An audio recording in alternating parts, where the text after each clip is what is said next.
A ambição é um tema recorrente nos animes, servindo como força motivadora tanto para os heróis quanto para os vilões. Naruto tem um desejo de ter o reconhecimento ali da aldeia e também de virar o Hokage. O Light Yagami tem o desejo de criar um mundo perfeito. E o Eren tem o desejo de descobrir qual é o mundo por trás daquelas muralhas. Ele tem o desejo de liberdade. Esses exemplos mostram que a ambição é uma força que serve tanto para te impulsionar para fazer o bem quanto o mal. E ela depende muito como é dirigida e quais os sacrifícios são necessários para que você atinja esse seu sonho. Guardem bem essa palavra sacrifício e não é piadinha nenhuma não. Para que um vilão seja considerado memorável ou bom, ele precisa exibir características específicas que o tornam complexo, desafiador e principalmente ele precisa ter uma grande ambição. Pela capa e título do vídeo vocês já sabem que a gente vai falar de Berserk e mais especificamente sobre o Grift. No último vídeo eu falei uma teoria de um efeito borboleta, como se o Guts fosse o culpado de tudo de ruim que aconteceu. Só que veio uma molecadinha em peso xingar no vídeo e xingou também bastante no grupo do Facebook, onde eu publiquei o vídeo. Então dessa vez eu vou tentar deixar mais claro possível para que a galera entenda. Eu não tô passando pano pro Grift, muito pelo contrário. Então assista até o final antes de sair digitando groselha aí no vídeo.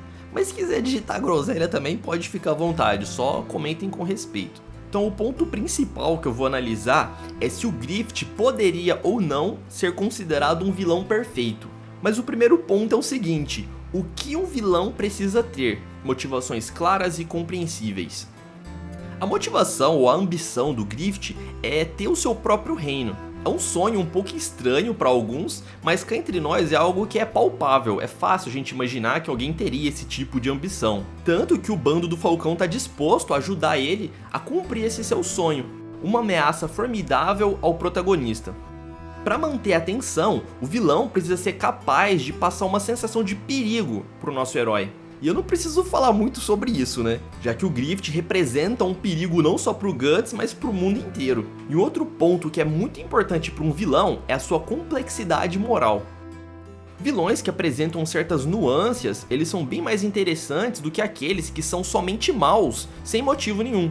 O Grift, no começo da história, você até pensa que ele é uma pessoa boa. Ele tem certas questões de honra, ele demonstra valorizar os seus companheiros, mas isso é apenas no começo. A complexidade moral do Grift está exatamente aqui. Será que ele sempre foi um egoísta supremo ao ponto de sacrificar todos os seus companheiros? Ou será que ele ficou assim depois de ter passado um ano ali sendo torturado na prisão?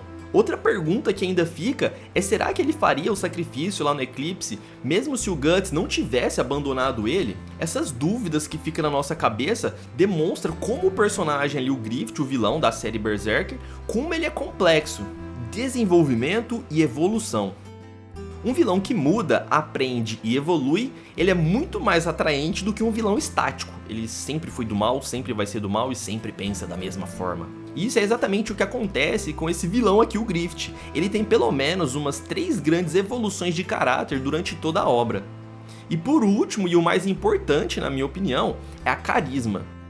Um vilão precisa necessariamente ser muito carismático. Muitos vilões são lembrados pela sua carisma, seja pela aparência, pelas falas ou pelas suas ações. E o maldito do Grift se encaixa em perfeitamente tudo isso.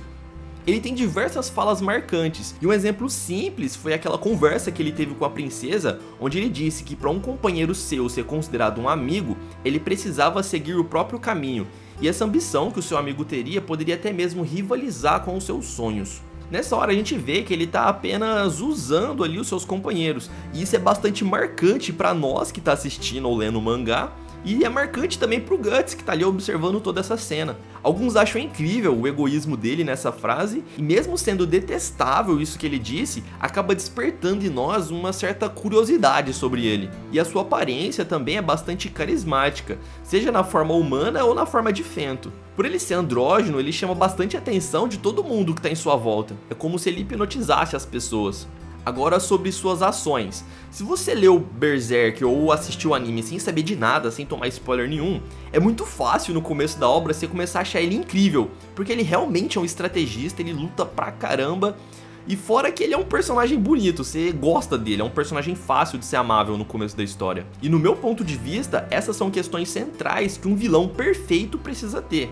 Mas o meu ponto é o seguinte, ele só seria considerado o vilão perfeito se a gente olhar a obra por um seguinte lado, se a gente encarar que ele não fosse um vilão desde criança, ou que ele não tivesse destinado a se tornar um dos membros da mão de Deus. Eu só acho que ele seria um vilão perfeito se a gente olhar pelo lado que ele se tornou um vilão, e não que ele já era um vilão malvadão desde o começo. Porque se fosse assim, ele seria um vilão ali bem marromeno. Então, na minha opinião, ele só seria um vilão perfeito se partíssemos da teoria que ele era uma pessoa razoavelmente boa. Algo que sustenta essa visão são as várias ações e traços de caráter evidentes em Griffith durante a sua jornada inicial.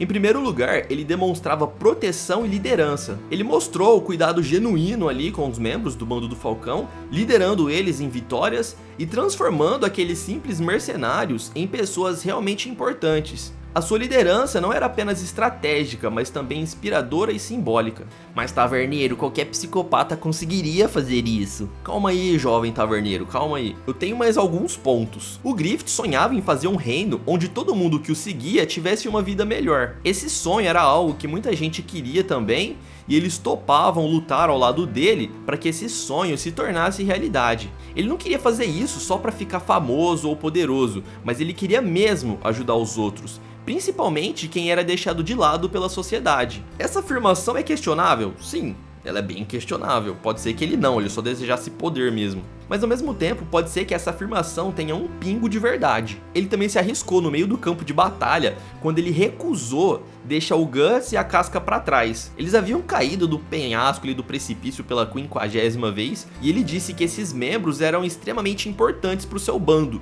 e arriscou todo mundo ali pra poder encontrar o Guts e a Casca.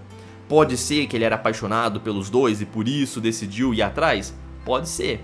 Mas eu ainda acho que ele era uma pessoa boa nessa parte da história. Ele até demonstrava ser um ótimo líder, tanto que todos respeitavam e admiravam ele.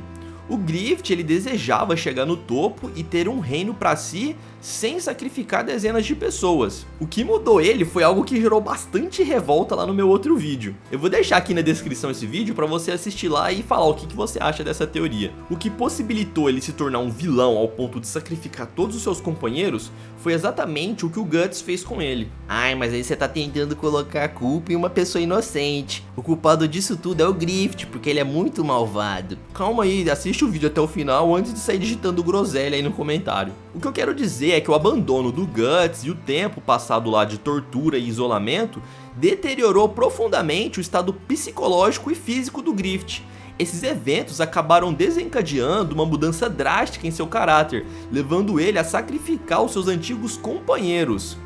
Tudo isso para poder alcançar o seu sonho. Ele já estava lelé da cachola, e se ele não aceitasse cometer ali o sacrifício e se tornar o Fento, ele jamais iria recuperar o seu corpo perfeito de novo e ter o seu sonho realizado. Aquela ali era a última cartada que ele tinha, era a última chance de realizar sua ambição. Então a construção do personagem, imaginando que ele até tinha certas características virtuosas e acabou passando por traumas pesadíssimos e só assim de fato ele se tornou um vilão, só por esse caminho ele seria considerado um vilão perfeito. Aliás, no meu ponto de vista, ele seria até mais do que perfeito. Isso em questões técnicas e construtivas, ele seria considerado, pra mim, o melhor vilão de todos. Ele mexe com os seus sentimentos. Você começa admirando ele, depois acha ele um cara um pouco estranho, e logo em seguida você já acha ele B10 ali, o cara mais foda do anime. E logo depois disso você já passa a odiar esse personagem. E no final o sentimento que passa a prevalecer é o sentimento de curiosidade. O Griffith passa a te despertar um desejo de saber mais sobre ele